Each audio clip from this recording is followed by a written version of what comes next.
Hi, I'm Kent. And I'm Anna. And this is Film and Family. If you are a filmmaker and you're ready to take your relationship with yourself and your film career to the next level, you're in the right place. Hit subscribe to never miss an episode. Let's jump right in.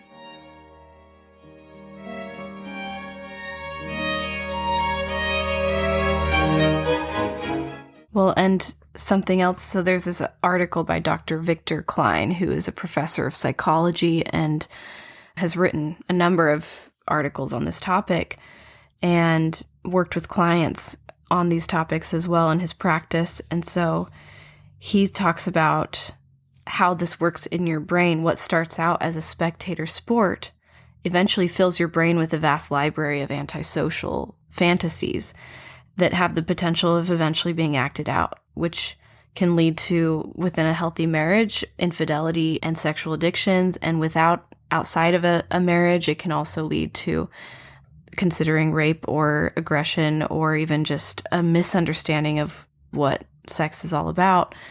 He said, I found 4 things that typically happen to someone who became immersed in pornographic material.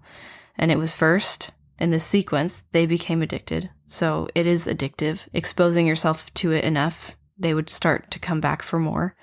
And then second, the desire escalates. So like a drug, eventually that same amount of exposure doesn't satisfy the high or the dopamine that you would get before. And so you have to see rougher or more explicit material to get the same level of excitement. So then it escalates.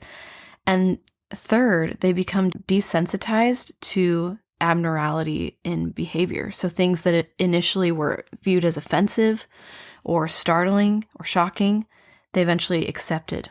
And the brain became so used to them that it would embrace them, which led to fourth, a tendency or temptation to act out what was witnessed. And, you take all the people who go to jail, and it's just most people who end up in jail for violent crimes consume pornography. And that's an addiction that's hard for them to quit. So pornography obviously has a negative effect on our brains, and I think most people will agree with that. Some people will defend pornography probably because they're addicted to it, and they're going to say that it's not addictive probably because they're in denial. But I don't know how you can argue with the science on this. However, we're talking about movies, right? So movies aren't pornography, they're art, right? But if they are appealing to that lower sense, it has the same addictive quality. I would agree with that. So I think that we've got to be wise and say that pornography is the visual portrayal of sexual activities that appeal to our lower sensual brain. That doesn't mean it's our evil part of our brain. It's just the part of our brain that's going to drive those kinds of desires. And if we're consuming it, it could have an addictive quality. On that same note, this brings up the whole topic of the delineation between erotica and art, pornography and art. And where does the art justify the nudity or sexuality, and where does that justification fail? Or does it ever fail? And if it's in the context of a movie, is it ever pornography? I think some people would say if it's in a movie, it's a narrative. And if there's a narrative, it's not pornography. So you kind of have to really figure out what is pornography. I've heard one person define it as, no, pornography is only something that you masturbate to. Well, that would mean that if I was looking at stuff for hours on Pornhub or some sort of pornographic website and I wasn't masturbating, that means I'm not looking at pornography. I think that's a radical definition and pretty much untrue, because this doesn't say anything about, none of these studies specify that activity as being a qualifying factor of the definition of pornography. So where is that line? It's a kind of fuzzy line, but if it's fuzzy, then I think we better exercise some caution. In what ways do I consume nicotine or some sort of addictive drug, whatever, I don't know. And where's the line? There's maybe a degree of, I guess there's crystal meth, and then you could go down like all the way down to nicotine, and you could go all the way down to like energy drinks, and then you could go down to like Mountain Dew, and it's like all of these things are addictive. To what strength? To what degree?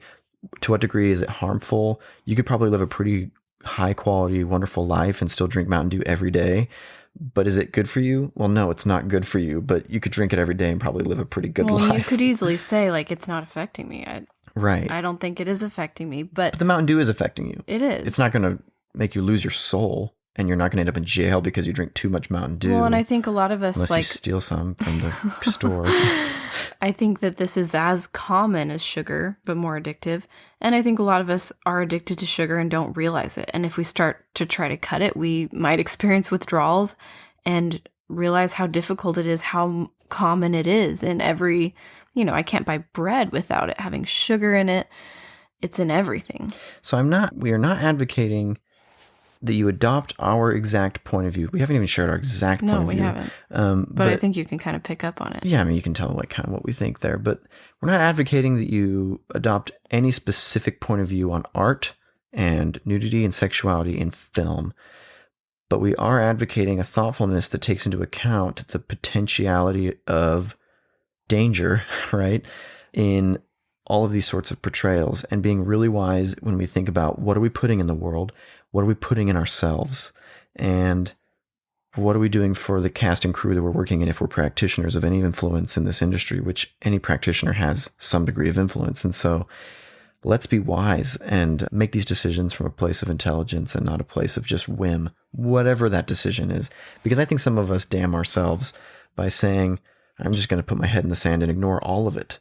In fact, I think it takes putting your head in the sand and ignoring all of it to either say nothing is pornography if it has a storyline, and it's equally as ignorant to say that I'm never going to look at anything ever that's rated R. And so I don't want to criticize people. I'm just saying, let's think it all the way through and be as intelligent and sensitive and wise as possible. There definitely is a continuum and a varying degree of damage that can come from what you view. And I think generally when people think of pornography, they are thinking of kind of the most damaging that's out there, stuff that is purely designed to arouse those senses, and they often are shown as being violent or that gender imbalance and things like that. But this doctor in psychology did say most of the people that he saw who would expose themselves to this kind of material were good people who felt like they were the exception. And he just says, watch out for believing you can journey into the sewer and somehow come out still smelling like a rose. It's just very hard to escape. And we may see people who seem to be exceptions to that, but that doesn't mean it's a good idea. Well, and I think that we can see that based on how much divorce there is in our industry, how much mental illness there is in our industry, how much attempted suicide there is in our industry. That's all correlative. And I'm not saying that because we have nudity in our films, people are trying to kill themselves. Just saying there is a correlation, and we should dig into that and be thoughtful. And I would encourage people in the research industry to dig deeper into these things and try and find a causal root to these issues. But until then, hopefully this was helpful. Well, and there has been lots of research done, and it's just a matter of accessing it and looking for it if you want to. And I'm guilty of this too. I think it's easy to think that you can watch things and not be affected. And I think, for example, I have never taken much issue with watching things that swear. And I generally try to avoid the F word. I really just dislike that word. And especially when it's used like 60 times in certain films, I just avoid that. Now you know how conservative we are. And, I don't mean that in a political way, obviously. But yeah, so your point about that is? I just think that it's easy for me to watch things that have swear words in them and feel like, yeah, that's fine. I understand that that's normal for a lot of people and it's not going to affect me. I don't have any desire to swear. I don't think it's very attractive language to use, and I have a full vocabulary available to me already, and I can go in and have that mindset. And yet, since I've become an adult and I've watched more films with more swearing, I actually find myself thinking those words sometimes in my mind or letting them slip sometimes, which I never ever used to do. And it's not something that I want to do. I just think it shows that even with that perspective, my brain is still getting exposed and normalized. Conditioned. Yeah, conditioned to that. And I've witnessed it in myself, and it makes me think I should be cautious about what I expose myself to, because it does have an effect on me even when I don't think it does. Well, and it's a good example. And I just think we should be humble. Sometimes we get kind of prideful. We're like, no, nothing has an effect on me. And it's, let's just open up our minds to the fact that it could. I mean, just be humble and admit that. So I just want to wrap up a little bit here and just reiterate why we're bringing this topic up in the first place. We are a podcast all about film and family, and we care about those two ends. The ends being a healthy family. One of the means to that healthy family is a living wage and a good career in the film industry, specifically making movies like feature-length narrative films, documentary, fiction, I don't care. I don't want to exclude commercial filmmakers or aspirational feature filmmakers or whatever, but we want to make that into a good, living, sustainable career. That career is a means to a good family, but remember that art is a support system for life and not the other way around. That's a Stephen King quote that we'll probably bring up and have brought up. We don't want to let the art become so important that something about the way we make it or the way we consume it destroys or hurts our families. And that's not to say you should be scared of art or you should be scared of nudity or sexuality. That's not to say that we are telling anyone what to do. We just want to bring this up because we want to be able to bring everything up. We want to be able to talk about everything and be intelligent in the way we consider these things. So hopefully this was maybe your perspective, maybe a totally different perspective than what you currently have, but at least we want to represent our perspective on this issue and allow for some hard critical thought on the subject matter. And if you disagree or agree with us or just have thoughts on this topic, we'd love for you to hit us up on Facebook at Invisible Mansion Pictures, our page, and you can email us at films@invisiblemansion.com or engage with us in any way that you'd like if you have, more thoughts on this. Yeah, and I would encourage you to also check out our podcast on means and ends, because I think it ties nicely into this conversation where there's a very big difference between means to an end and means being used as an end. And I think in this case, sexual content or just sex and family go hand in hand. Sex is a means to family. It is the way of creating and strengthening family relationships, and it is good. But if it is used as an end for the pleasure that it provides in and of itself, then if that's the end goal, you're never going to get to a real end like that. There's no point of fulfillment or satisfaction that will be consummate, complete, finished. Well, and that's evidenced by people who think, oh, once I'm married, I won't desire pornography anymore. Or once I've eaten a hamburger, I'll never want to eat again. Or once I've watered this plant, I'll never have to water it again. Or once I've finished cleaning my house, I'll never have to clean again. Right. These are means, and means never end. But ends, true ends, actually have a degree of completion or fulfillment. So that's an interesting. You said means never end, which I don't think is quite. Well, if the means are the end, you'll never get to the end because it's not an end, it's a means. They can prevent you from the end that you want if you stop there. And then you're limiting yourself in your capacity for joy and growth. And on the other hand, it can be a means to a beautiful end. Yeah, like a film career being the means to a sustainable family. Whereas if I'm sustaining my family, my film career is fulfilling its purpose. But if my whole purpose is having a successful film career, and it's not for the sake of serving other people, how do I measure the completion of that end? If a successful film career is the end, I could always make more money. I could always make bigger movies. I could always make more movies more rapidly, better, more whatever. I could make movies that more people like than dislike. And how do you measure that? It's sort of a mechanism towards something, toward connection, towards whatever your end is with the art. The art is a means. Art is never an end in and of itself. And when it becomes that, I guess it just sort of consumes your life. And you know. Well, and as far as how to apply this, I just want to briefly touch on that, because I think often we want to ask, well, where do I draw the line? What do I have to cut? And I think more importantly is to ask yourself, instead of focusing on what you have to cut, focus on seeking for the very best out there. And there's plenty out there that's very good and very wholesome. And we found this as we curate our not our film diet, but our film diet and our actual food diet is seeking for the best in taste and health. It's not healthy just because it's devoid of poison. Health is actually seeking after nutrition.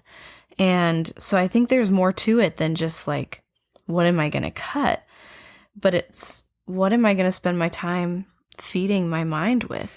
And no matter what your personal values, limitations, or lack thereof are, there's more media in the world than you could ever consume in a single lifetime.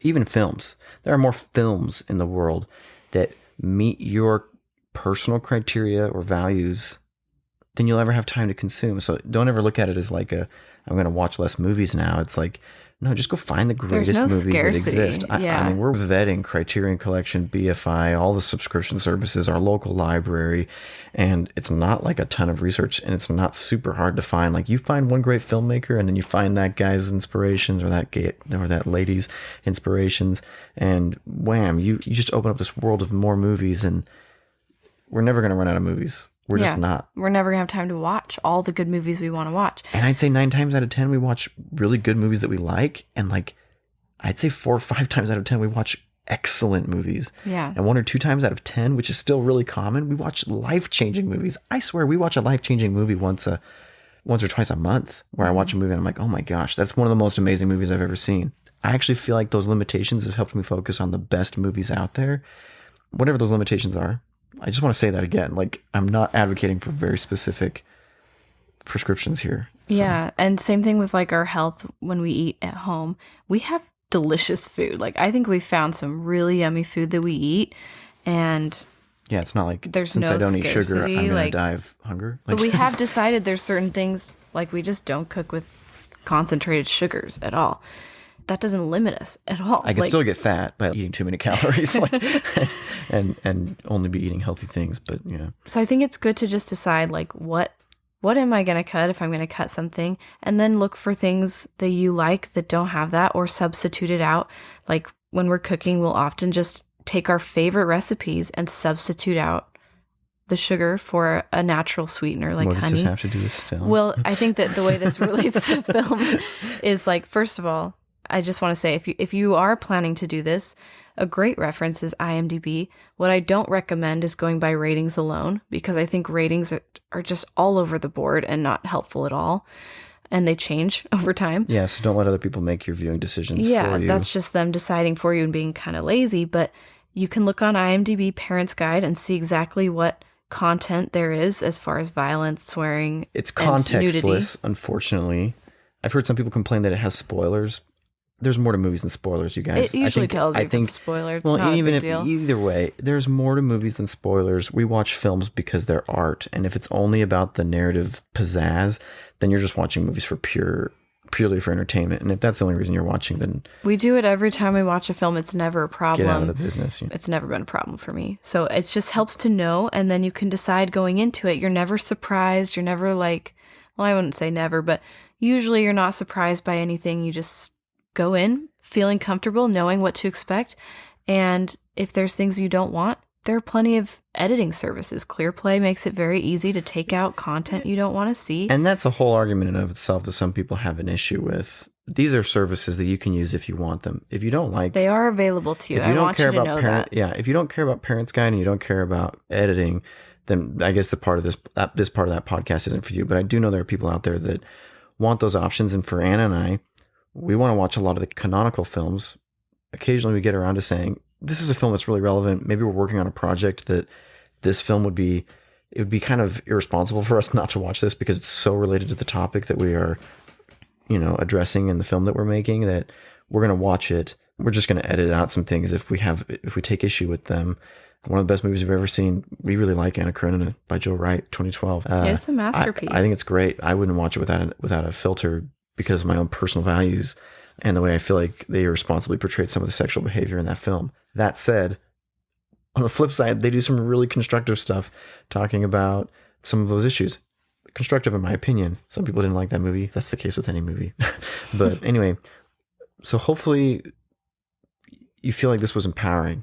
And hopefully if you are of at least some degree of a like mind as sort of our opinions on this, you don't have to be.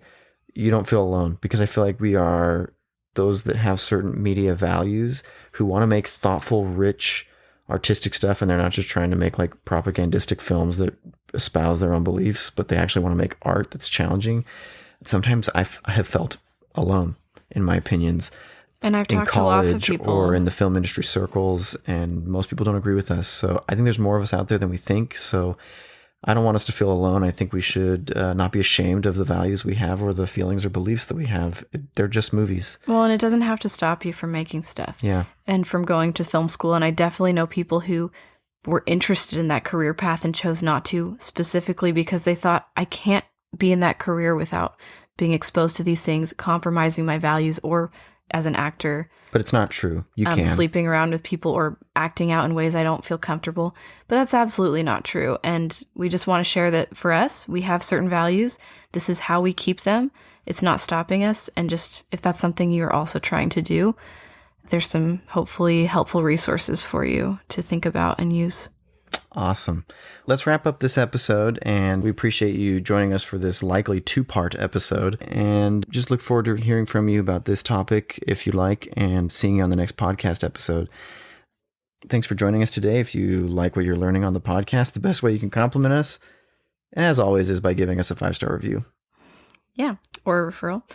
And when you're ready to take these tools to the next level and really apply what you're learning on the podcast to your life, we can help. We have a program. It's called the Film and Family Program, where you get to experience your very own real character arc. So we know that a lot of you are feeling that you want something badly and you're having a hard time getting it, and we're going to help you get it. We'll help you discover your unique story and make your own life your greatest masterpiece. And hopefully that will help you be able to tell stories from a place of authority and authenticity from your own experience. I think as filmmakers, we have the unique gift of being able to, as a living, inspire others to live their dreams by showing them examples of what's possible, both in the stories we tell and even more powerfully in our personal lives, which are real. And so basically, you can't do this for others until you've done it for yourself. And that starts with you and with your story and your journey. We do that in the Film and Family Program. Awesome.